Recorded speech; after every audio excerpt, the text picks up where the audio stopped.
Hey guys, welcome back to my channel. So I just want to apologise again, just for obviously the inactivity for the past few weeks.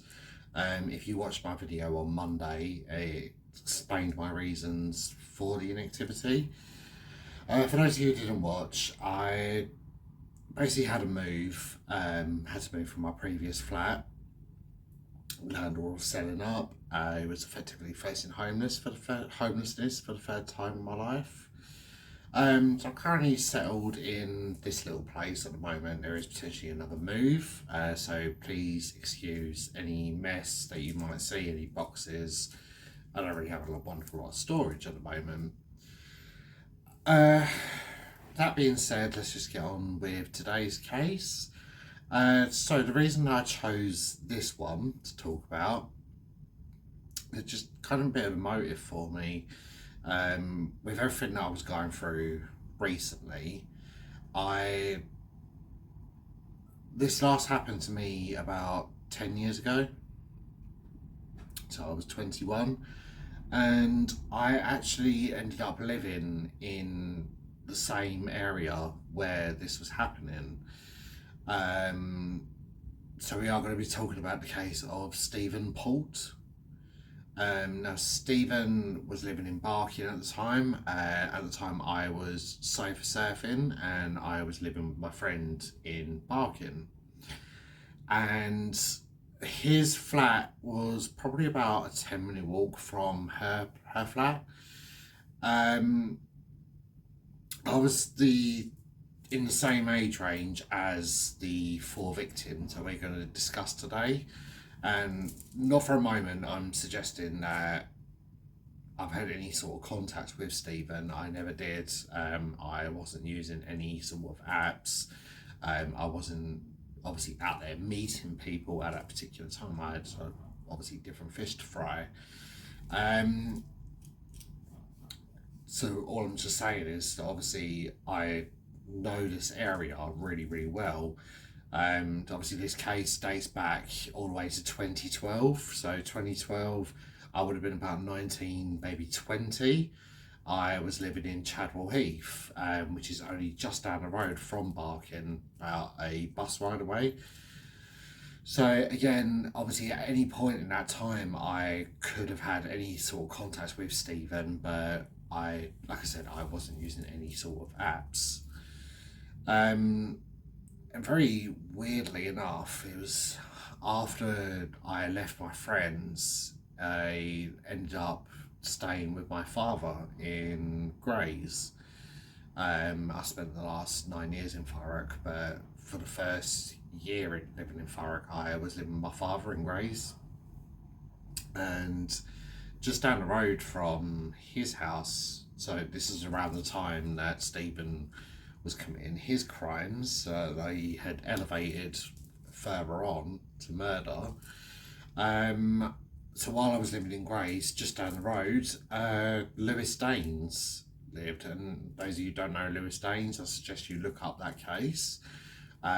He was found guilty of murdering a 14-year-old boy that he had lured to his house. And I actually, lived in close proximity to that, like not that far between, like time frame, about around the same time frame, in fact. But so that being said, let's get on to the case of Stephen Port. So Stephen Port, he was born on the 22nd of February 1975 to his parents Albert and Joan Port, and he also had a older sister, Sharon, so she was 3 years older. And Stephen was brought up in Southend-on-Sea in Essex, so just a little tiny, quite a small sort of seaside town on the south coast of Essex, about 20 miles from Thurrock. So very little information was given about Stephen's childhood, and there was no indicators of abuse that was given. The only information that he really divulged about his childhood was the fact that his father had very negative views on homosexuality. So obviously already, we can sort of see Stephen growing up as a gay teenager in the 1980s. It would have been really quite challenging for him. Even though homosexuality was decriminalised in 1967, there was still a very massive amount of negativity and stigma surrounding the issue, mainly due to the AIDS pandemic. So, it must have been a very challenging time for a young Stephen, and not for a minute am I making that excuse for what he carried on to do. I'm just stating what some of you may have gone through in your own lives, or something that you may have witnessed if you grew up as a teenager in the 1980s. Anyway, I digress. Just get back on. So, Stephen's classmates, they described him as isolated and they considered him strange. And these factors resulted in Stephen being frequently bullied at school. One classmate, she went on to say that Stephen was really quiet, shy and a loner, and he would always be sat at the back of the class on his own. And the other kids, they weren't really nice to him. And you could see she went on to describe how you could see the pain and the hurt on his face. Then the other kids would obviously bully him for whatever reason. And she went on to describe him obviously to be particularly nasty to him. And she went on to say that she was the only one who really spoke to him, because I felt it wasn't right how the other kids would treat him. She would go on to tell him to ignore them. She said that obviously they wasn't friends because she herself found him quite odd and strange. So after leaving school, Stephen, he attended art college, but this proved to be too expensive for his parents, and he ended up leaving this quite early on. And then he spent the next 2 years training to be a chef. So people who knew Stephen when he was older said that despite his 6'5" frame, he was very childlike. He frequently would buy children's toys and he would spend quite a long time playing with these. They described him as very immature, and that he lived with his parents until he was in his early 30s. So it wasn't until he was in his early 30s that he moved to Cook Street in Barking, which obviously, like I said, at that particular time I was only living about 10 minutes away from. So Stephen, he really struggled in the real world because of his immaturity and his awkwardness. But obviously on the internet, with the chat rooms and the dating websites that he was using, he was able to portray himself as anyone that he really wanted to be. So Stephen would rarely leave his flat other than working, and he would actually spend the rest of his time on the internet. And it was on these sort of chat rooms that he claimed that he had studied at Oxford University. He had served in the armed forces, and he was also a special needs teacher in London. But in reality, Stephen had actually obviously still been working as a chef and was actually employed at West Ham bus depot. And just on a little side note, I'm not sure if the episode is still available online because of obviously his appearance in it, but MasterChef, they actually filmed an episode that was released in 2014. They filmed it in West Ham bus depot, and you can actually see Stephen in the background of some of the shots. Like I said, obviously this was released in 2014, so obviously after what happened, they may have taken this episode down. If obviously I haven't tried to search for it, but it could possibly still be out there somewhere.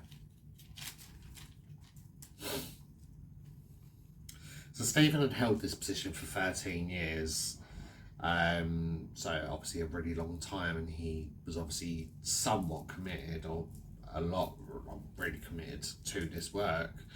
But no one that he's actually worked with has come out and spoke out about him or said anything about him that I can find. So Stephen also had issues with hair loss. So he was actually quite substantially bald when he was arrested. Obviously you can see that in the thumbnail. So you can see the difference between his mugshot, obviously what he portrayed himself to be online. So when he was posting images online about himself, he was wearing a toupee or sort of half a wig. And that would obviously hide a lot of his features. And obviously there's always sort of like little camera tricks and angles that you can take that sort of hide some features that you don't want to put out onto the world. So, excuse me.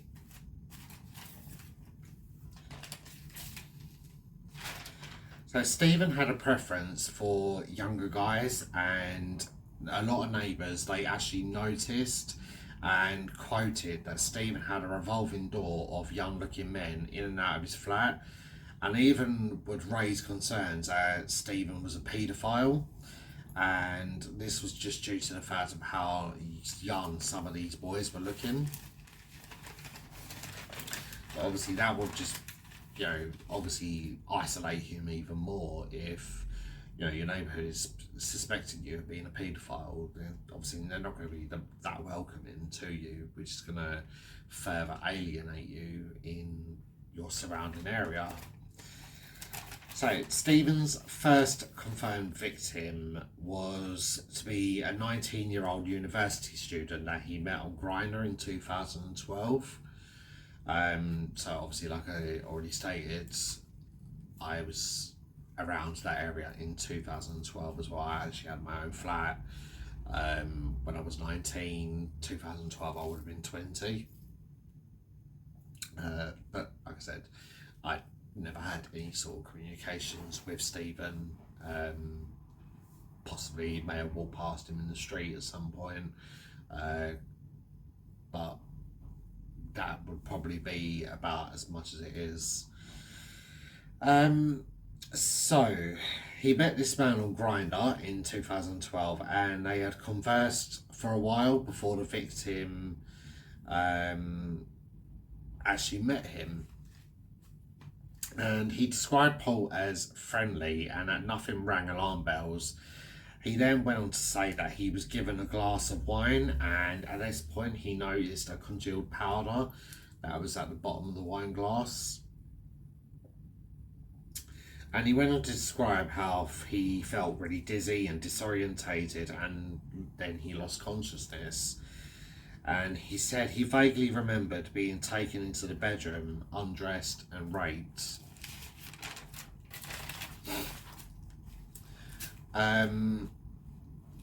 But obviously, due to being spiked, he was unable to fight himself back.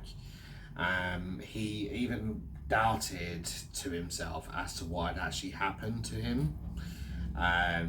But obviously, returning to university after this, he went and sought medical treatment. In January 2013, another man rang the police stating that Stephen had raped him on New Year's Eve 2012. He said that Stephen had supplied him with drugs and alcohol until the point that he couldn't say no or fight back, and that Stephen had anally raped him on numerous occasions. This was logged, all of this, so this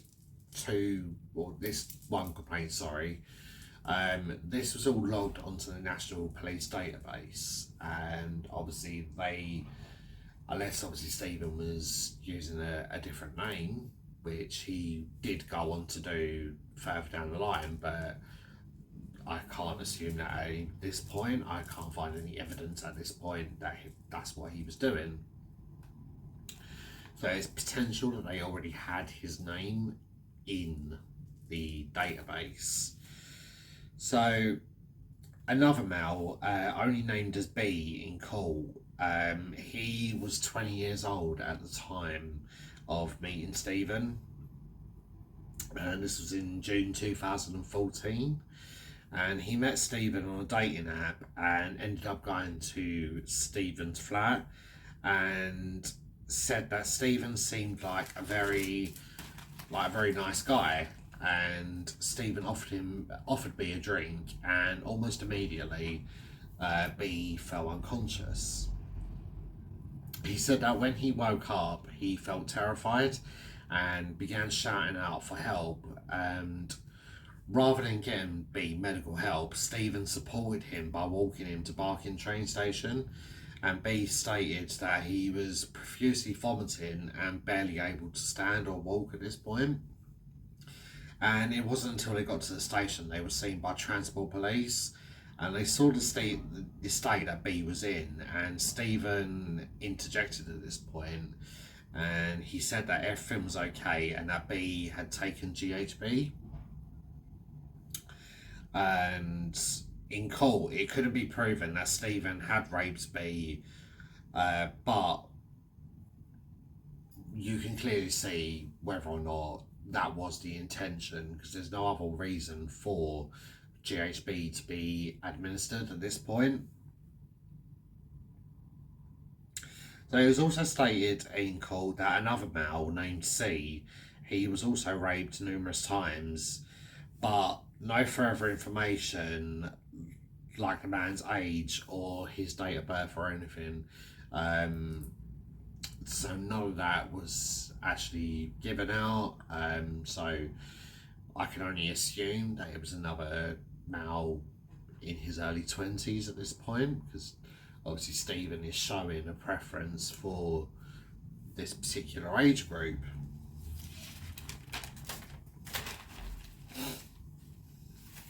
So before we go on a little bit further, I just want to stop for a moment and point out about, if anyone doesn't really know what GHB is, obviously we are going to be discussing spiking using that drug. So it's a sort of like a muscle suppressant, muscle relaxer, and it was actually used, invented for obviously completely different reasons. You can just look it up yourself, but it's commonly referred to as the date rape drug. So obviously in heavy doses, it can cause the victim to lose consciousness. Some extreme, very rare cases, it can lead to death.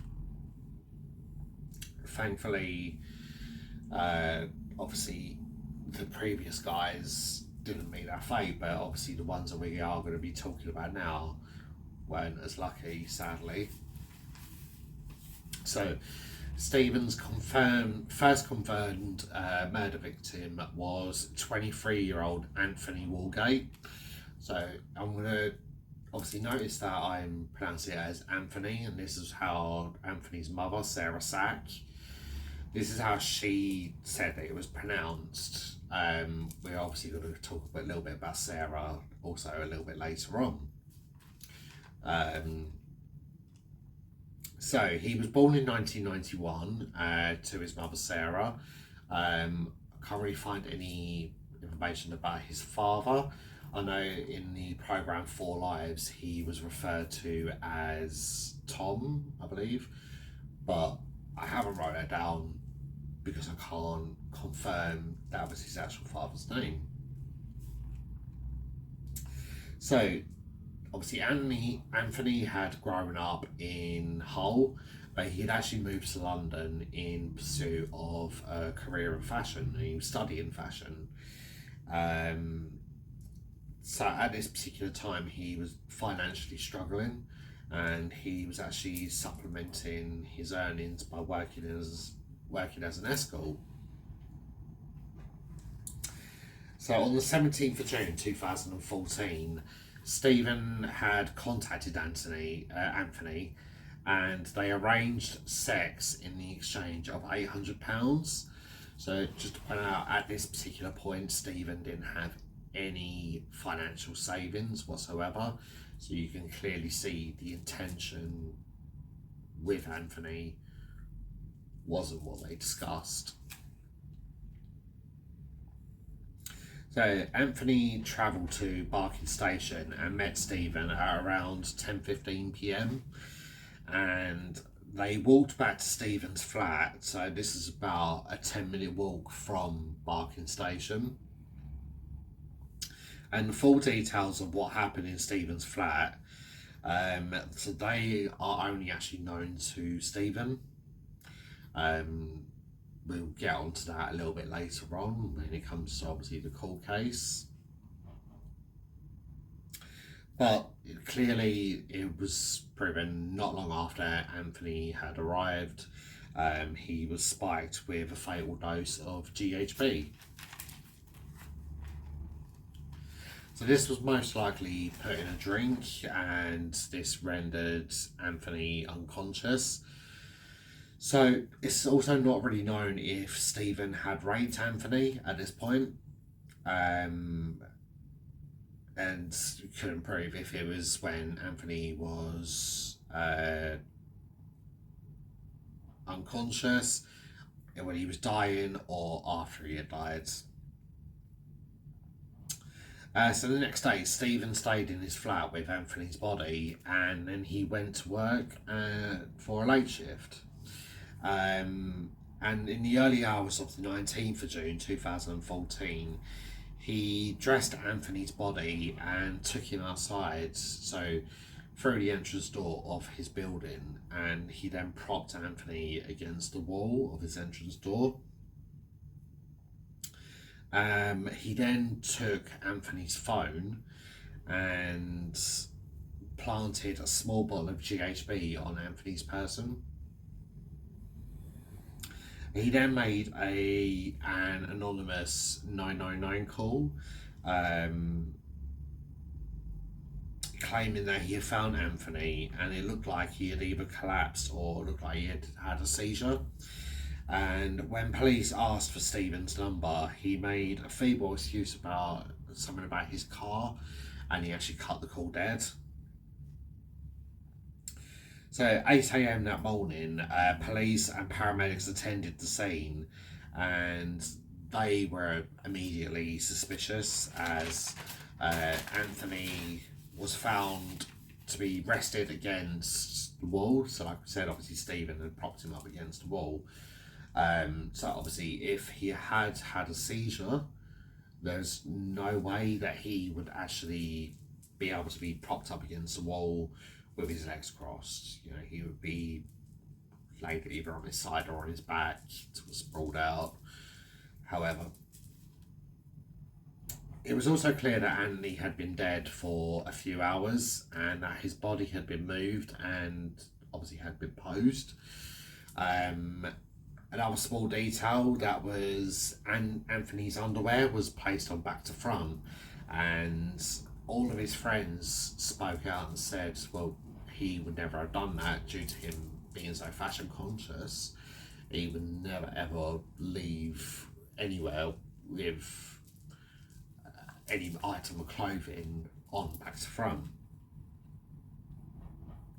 So at a later inquest, it was raised that paramedics, they raised their suspicions with the police, but the police hadn't followed any sort of suspicions, any sort of investigation up. And Anthony's autopsy showed that he had died from an overdose. So Sarah, Anthony's mother, she was actually away on holiday when she was first contacted about her son's death. And obviously upon hearing about this, she flew back to the UK, and she stated that her dealings with the police were appalling, and she said that the initial phone call she got, saying that Anthony had died had only lasted a few minutes. So, like I said, we are going to get on to Sarah, because Sarah she's an amazing woman, really. Like, she was the driving force into getting this case where it got to be, and getting her son and the other victims the justice that they deserved. So I really honestly hope that this does find its way to Sarah. I just want to say thank you. You are an amazing, amazing human being. So, a letter that was written to her by a family liaison officer stated that Anthony liked to drink and that he had dabbled in drugs, especially cocaine. No investigation was launched in spite of these things that were detailed by the family liaison officer. So Sarah insisted that it wasn't the case and that Anthony was murdered, and she battled with them for months and months, and she criticised them to the highest degree.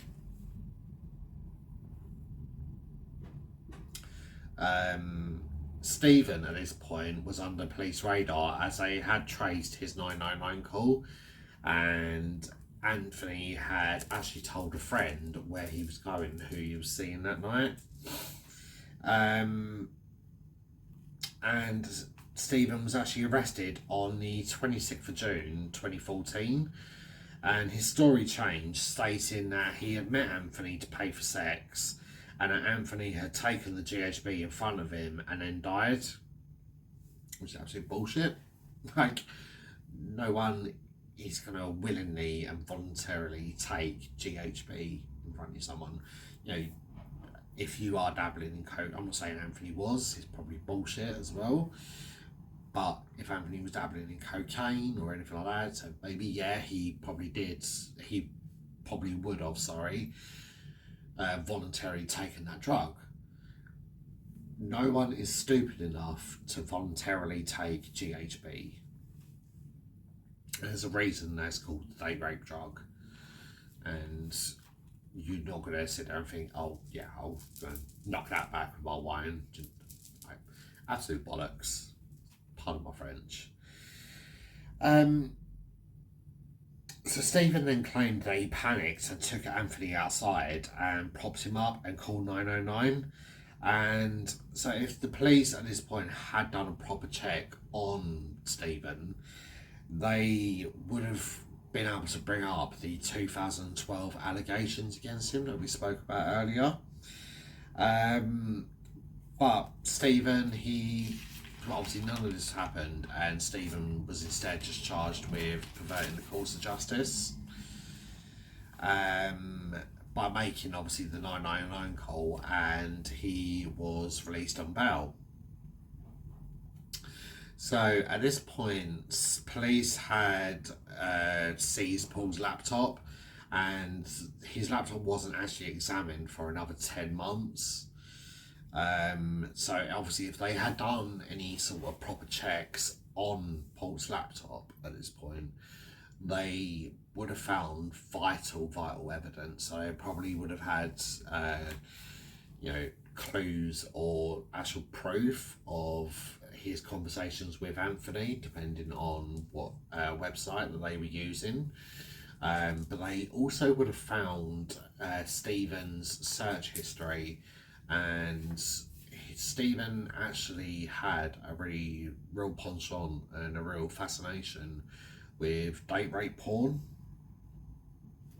So these images about searches saying teen boy knocked out and raped at a party, and just really twisted, dark stuff like that. Anything to do with someone being raped, like young boys being raped, and Stephen was interested and spent hours actually viewing and downloading this sort of material. So, 5 weeks later, while still on bail, Stephen committed his second murder, and this was Gabriel Cavari. He was born in 1992, so he would have been about 22 at the time of his death.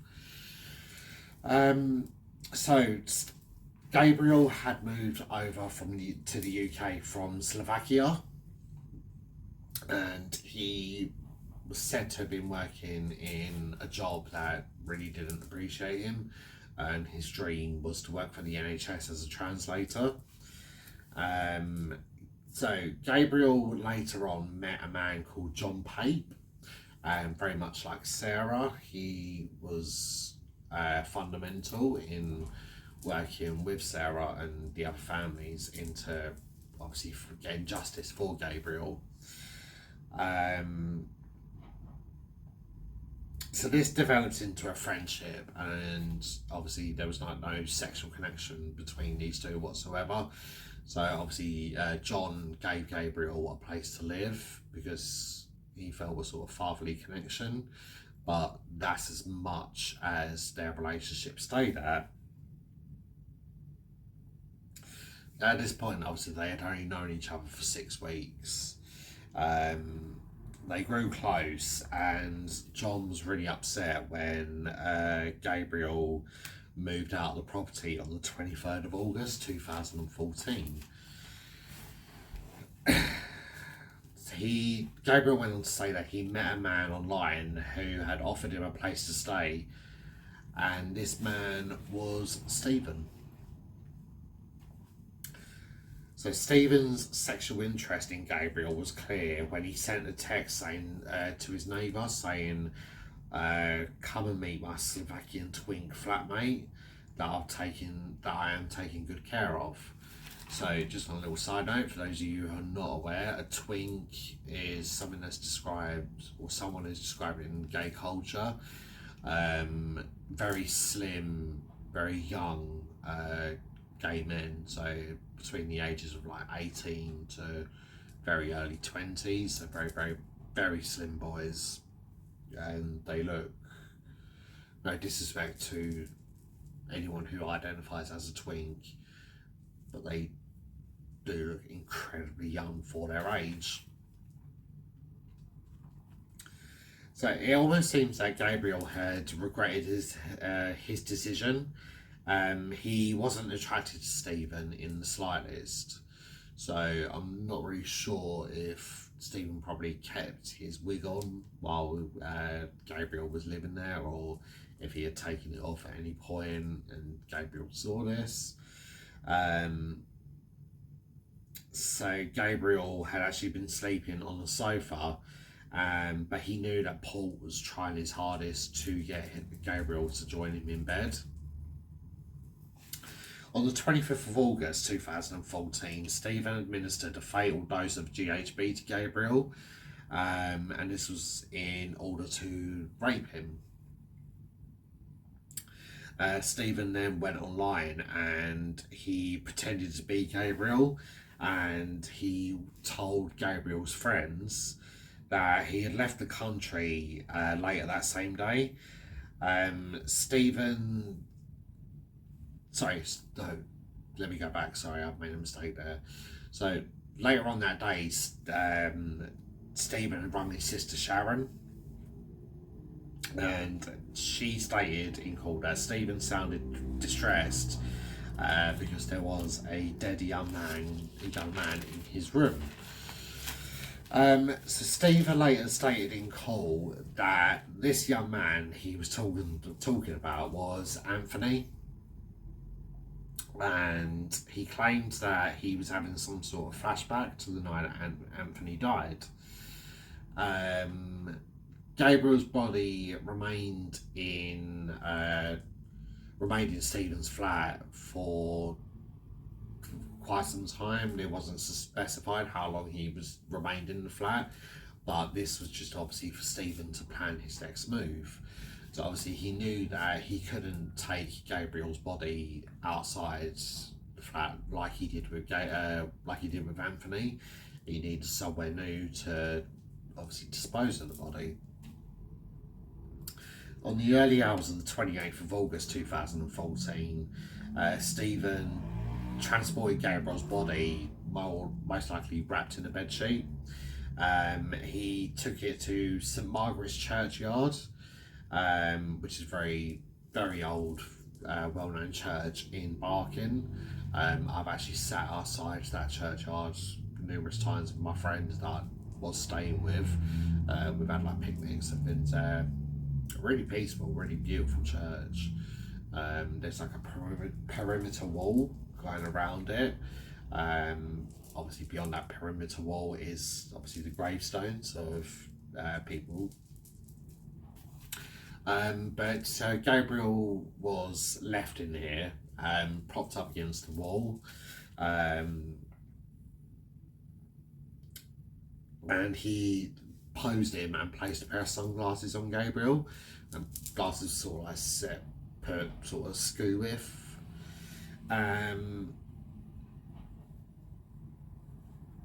So in Stephen's mind, he thought that by doing this, so someone at a distance would just believe that Gabriel was sleeping and wouldn't disturb him.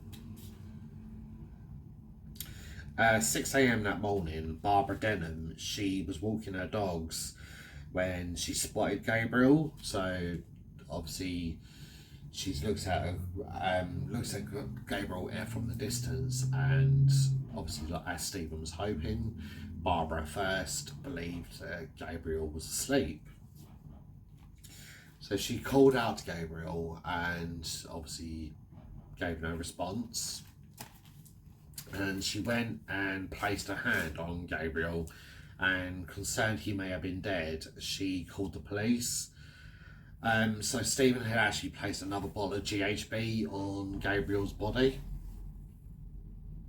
and police attended and quickly noted that Gabriel was dead, but for no reason at all. They just treated it as not suspicious, and they assumed that Gabriel had taken the fatal dose of GHB and they had died in that particular spot, in that particular position. No post-mortem whatsoever was conducted on Gabriel to ascertain, and his body was released to his family for burial in Slovakia. So John was informed of Gabriel's death and in shock, stating that he didn't know that Gabriel was a drug user, and he too raised concerns about the police's conclusions. So he raised the issue of similarities of the death of Gabriel and Anthony. He stated that it was weird that two young men had died within a space of 2 months, in close proximity of each other, both found with the same drug on their body. However, the police ignored all of John's concerns, all of Sarah's concerns at this point. So Stephen's third victim was 23-year-old Daniel Whitworth. He was born in 1991. He lived in Gravesend, which is a little area in Kent, so very close to Dartford. And it's only a little ferry crossing that'll take you from Gravesend to Tilbury. So you stand on Tilbury Docks, you can actually see part of Gravesend. It's very, very close. So he lived in Gravesend in Kent with his boyfriend, and he also was a chef, so very similar to Stephen. So obviously, despite being in that relationship, he was still using dating websites, and on the 18th of September 2014, he made contact with Stephen and travelled to Barking to meet him. So during that night, Daniel was given a large dose of GHB and raped, and while Daniel lay dead, Stephen deleted his dating profile and wrote a fake suicide note. And this suicide note quoted, "I am sorry to everyone, but mainly my family. I can't go on anymore. I took the life of my friend Gabriel Klein." So obviously notice that Stephen actually wrote down Gabriel's surname wrong. We'll get onto that in a little bit. I'm just reading out how Stephen had written out this note. We was just having some fun at a mate's place and I got carried away and I gave him another shot of G.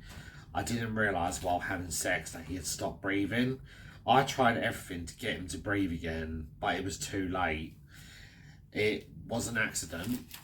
I'll blame myself for what happened, and I didn't tell my family I went out. I knew I would go to prison. I knew I would go to prison if I go to the police, and I can't do that to my family. And at least this way, I can at least be with Gabriel again. I hope that he will forgive me. By the way, please don't blame the guy that I was with last night. We only had sex and then I left. He knows nothing of what I have done. I have taken what G I have left with sleeping pills, so if he does kill me, it's what I deserve. Feeling dizzy now, so I'm hoping you understand my writing. I dropped my phone on the way here, so it should be on the grass somewhere. I'm sorry to everyone. Love always, Daniel P.W.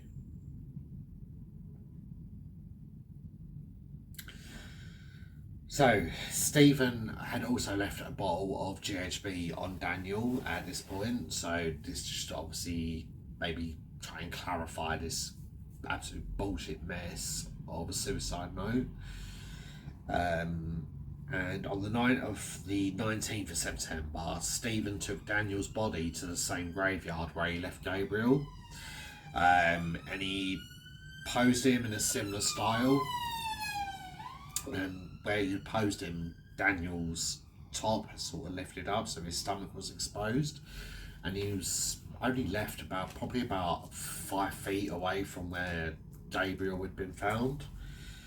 The next morning, so Barbara Denham, obviously the lady who found Gabriel's body, she again was using the same route to walk her dogs, and she come across Daniel's body.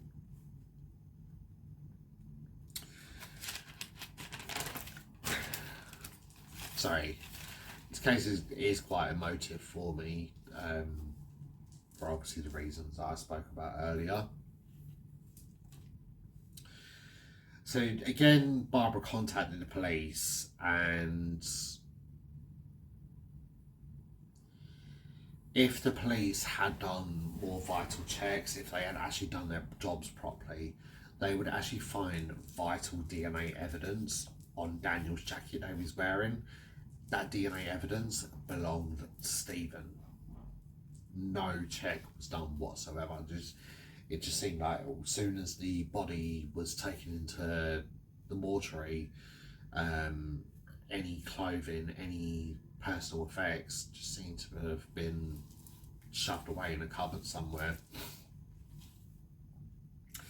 So obviously, like I said, if the police had done their necessary checks into the deaths of the 3 young men, so they all died within feet of each other, in a 3-month span, and none of them were known to be regular users of GHB.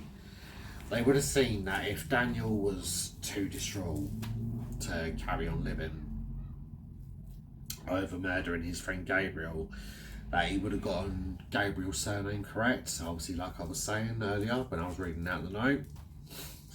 And it also would have shown phone signals or phone records, sorry. They would have actually proven that Daniel and Gabriel never met. They didn't even know of each other's existence.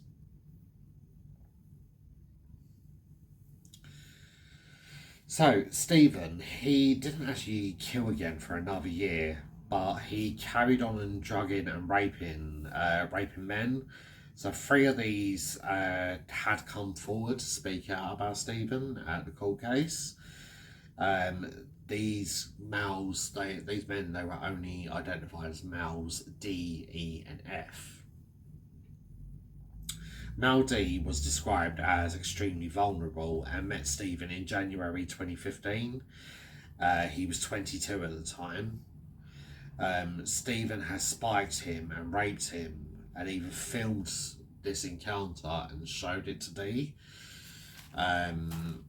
Stephen was at this point also sentenced to 8 months imprisonment for perverting the course of justice. So this was obviously surrounding the 999 call that he made about Anthony's death.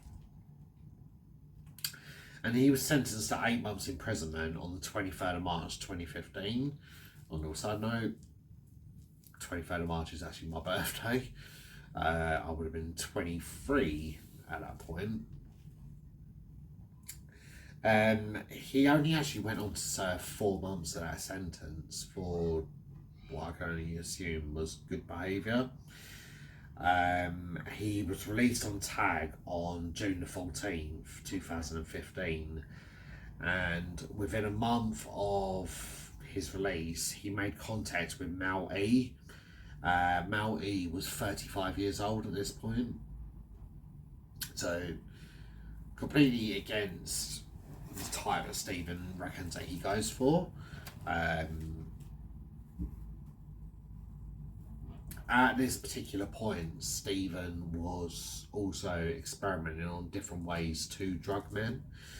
And when E and Stephen were at Stephen's flat, Stephen used a syringe to inject drugs straight into E's anus, which E went on to describe as a burning and painful sensation, and he immediately left Stephen's property, so thank God.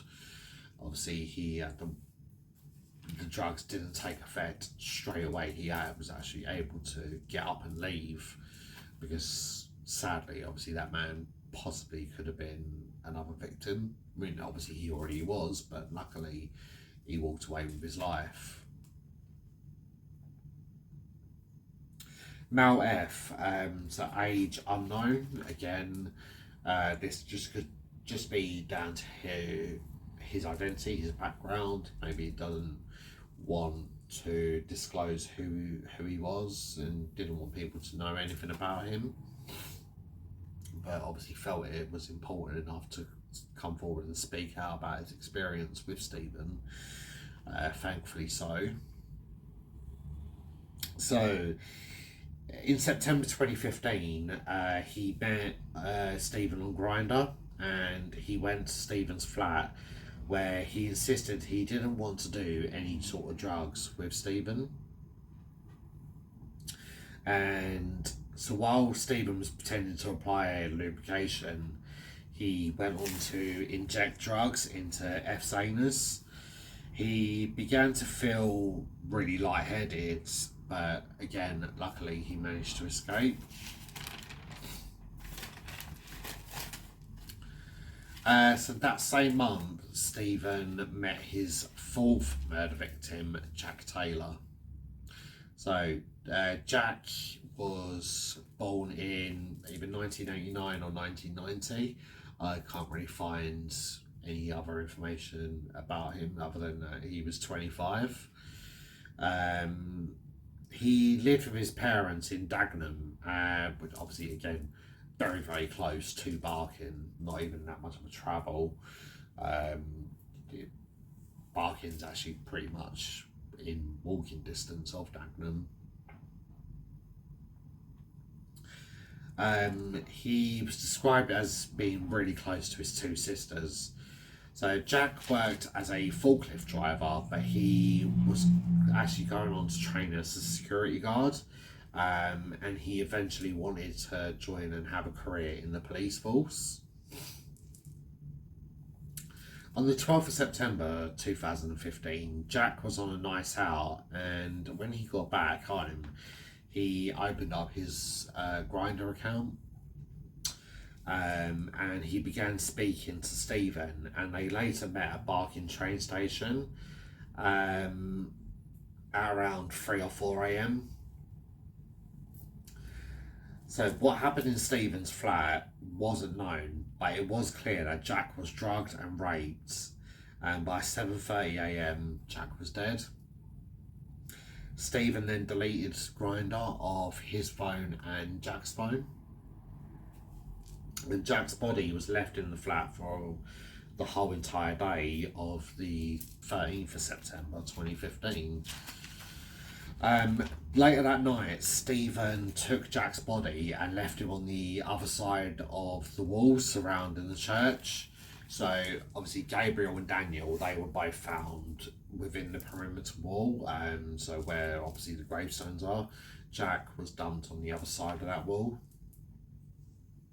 And a syringe was placed on Jack at this point with a bottle of GHB.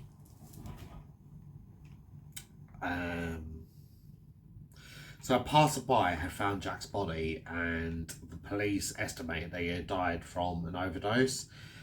So Jack's family were informed and immediately knew something was wrong, as Jack was extremely anti-drugs. And they compiled handwritten evidence against the police to support any of their claims. Sorry, not in support of any of their claims about their family member. And all of this was ignored by the police, stating that there was no need to link Jack's passing to that of Anthony, Gabriel and Daniel. Just want to point out as well, obviously, the reason I believe that Jack was meeting someone at 3 or 4 a.m. So I believe it was actually stated that Jack's family weren't aware of his sexuality. As far as they were aware, Jack was hetero or straight, and so none of them knew that he had been seeing men at this point. And you kind of just got to look at the sort of area. I mean, not for a minute am I saying that everyone in Barking and Dagenham is like this, but Barking and Dagenham is a very predominantly black and Asian sort of area. Very large black and Asian community live in those areas. Not, again, I'm not tarring everyone with the same brush, but we obviously understand that a vast majority of those communities are very highly religious, and they obviously have their beliefs, and as I've obviously stated in other past videos about religious beliefs and my experience is that Jack probably was worried about what his friends would think, especially if they still had that sort of mindset, and obviously believing everything that was talked about at that point. I mean, obviously we're going back 10 years ago. Thankfully, times have moved on from then. A majority of people are more accepting, but you go back even 10 years ago, there's still a lot of negativity out there surrounding being gay, and it's probably the main factor of Jack hiding his sexuality from his friends and family. But I digress. And we'll carry on. So, Stephen was finally apprehended when a detective working on Anthony's case viewed the footage of Jack walking to Stephen's flat, and the detective actually recognised Stephen from this image.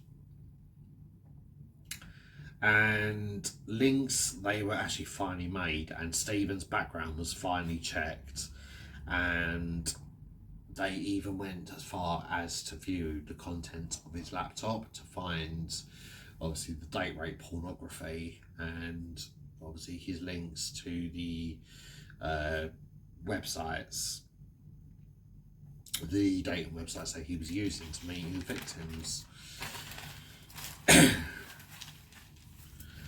So, 15th of October 2015, Stephen was finally arrested on the suspicion of murder of Anthony, Gabriel, Daniel and Jack. He was interviewed and he gave very little information to the officers other than denying that he had anything to do with the deaths, and Jack wasn't the type that he would go for.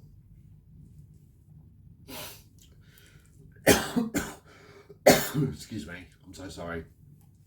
So he stated that Jack wasn't the type that he would go for because he only actually exclusively liked twins.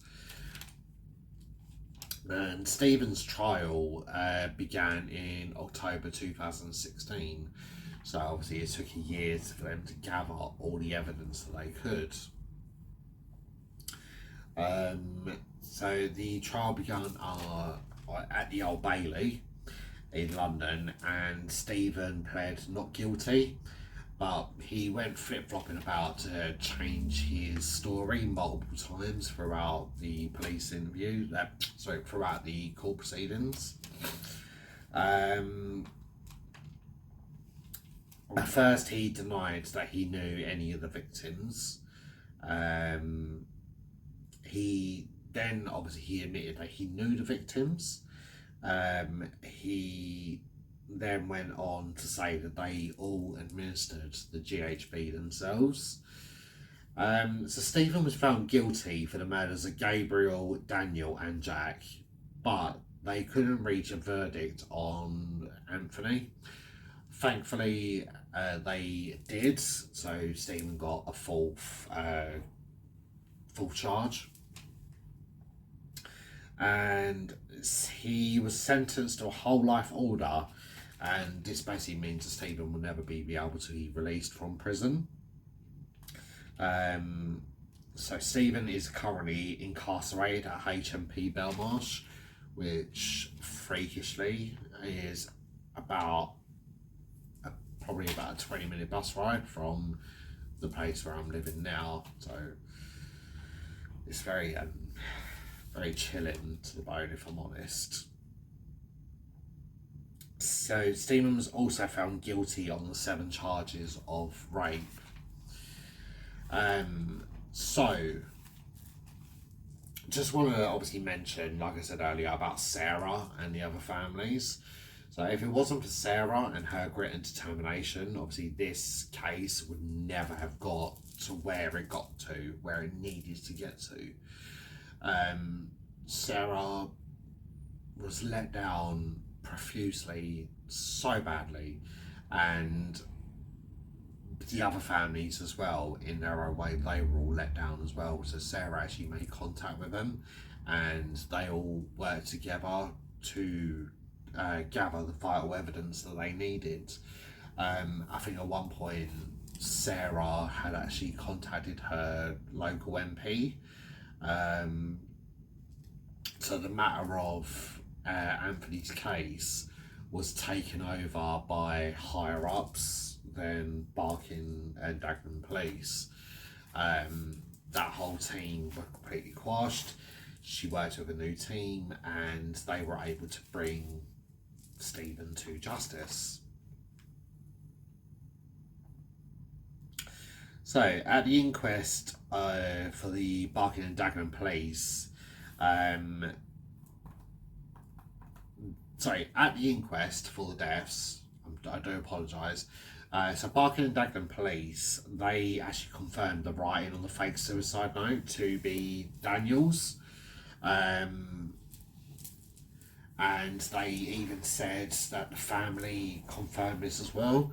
And the family actually spoke out and denied it. They said that they never confirmed anything. They said that obviously it could be Daniel's, but it could also be someone else's. And the police took it upon themselves to use this as a way to sort of close the case, so to speak. So obviously, like I said, Sarah worked incredibly hard to get justice and worked with the families, and she was heartbroken to receive Anthony's goods back. So at this point, obviously Anthony had been murdered 2 years prior. His belongings had been held in storage for that 2 years. So upon being returned to Sarah, she discovered, like, really heartbreakingly and sadly, that they were all covered in mould. An investigation into the police handling was launched, and however, no further action was taken. So obviously, 5 of the officers, at the beginning, they were reprimanded. So it did obviously have to go to some sort of tribunal or whatnot, but obviously no further action was taken than that. And 5 of the officers, they actually got promotions. In 2021, another inquest into the deaths revealed that the fundamental failings by the Metropolitan and Barking and Dagenham police, probably, and they put probably in quotation marks, this probably contributed to the death of 3 of the young men. So obviously that's just saying that if they had actually investigated Paul after while they were investigating for the perverting the course of justice, so surrounding obviously Anthony's murder, if they had actually done their jobs properly, like Jack, Daniel and Gabriel wouldn't have to have died. Obviously, sadly, it was a bit, obviously there was no mention of Anthony. Not saying obviously that he meant any less, it just meant obviously if the police had actually treated his death as it should have been and as he deserved it to be treated, the other 3 may still be alive to this day.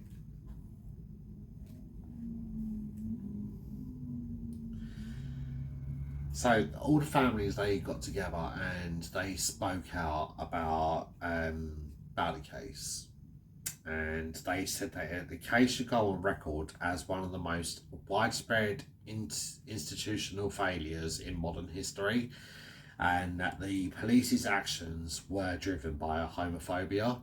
Obviously, the police came out in support of themselves and strongly denied that anything homophobic was going on during this time. But I can't really see any other reason for these failings. How can you just be that lazy and want to shut everything down as quick as possible for the families of these young men, and not actually even bother working with the families of these young men? Like, what other reason is there to do that other than institutionalised homophobia? So Anthony gained a posthumous award of Diploma of Higher Education, and this was collected on behalf of Sarah, on behalf of him by Sarah, should I say, sorry. And then in January 2022, the BBC, they aired a 3-part drama called 4 Lives.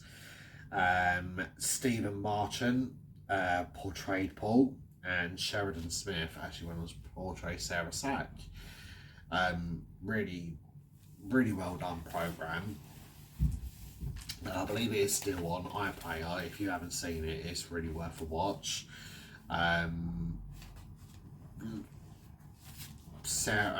Sheridan and Stephen, both done incredibly well in their performances. Also, I think it's got Jamie Winston in it. So in his closing speech during the case, Justice Openshaw, he stated that I have no doubt the seriousness of the offending is so exceptionally high that the whole life order is justified. Indeed, it is required. Therefore, the sentence for murder is life imprisonment, sorry, and I decline to set a minimum term. The result is a whole life sentence, and you will die within prison. So, to this day, Stephen has continued to maintain that he is innocent, despite all this overwhelming evidence eventually that came out against him. He still maintains that he never done anything wrong. I hope you guys enjoyed this case. Maybe not enjoyed the right word, but I hope you guys learned something from this case, just about obviously the fundamental failings of the police. Obviously, we should always praise the police for when they do a good job, but I think also when there are massive failings to the level that this was, the police, rightly so, need to be called out for any sort of institutionalized bigotry and hatred. No matter how many ways that they want to try and hide that, the facts are the facts. I want to thank you guys for coming back. Like I said, obviously I'm hoping that you guys are going to stick with me. I am here for the long haul. Sorry, I keep playing with my hair. It was just really bugging me. But I just wanted to get out of my face a little bit. So yeah, massive thank you. I do apologise about any mistakes that I made. It's just this case, like I said, is quite emotive for me, this one. I'm not saying that obviously it could have happened to me, because there was no chance of it happening to me. I wasn't using any of those apps at that particular time. It's just emotive for me because all these guys would be my age around now. The fact that obviously I was living in areas at some point in such close proximity to Stephen while this was happening, and then obviously to leave that area, go to another area for something very similar to happen only a few months down the line, it's obviously going to conjure up some sort of emotion. So I do apologise for any sort of unprofessionalism, but please tune in next week. I'll have a new case. I'm probably going to pick one that's a little less emotive for me, but I hope you have a really good week and stay safe.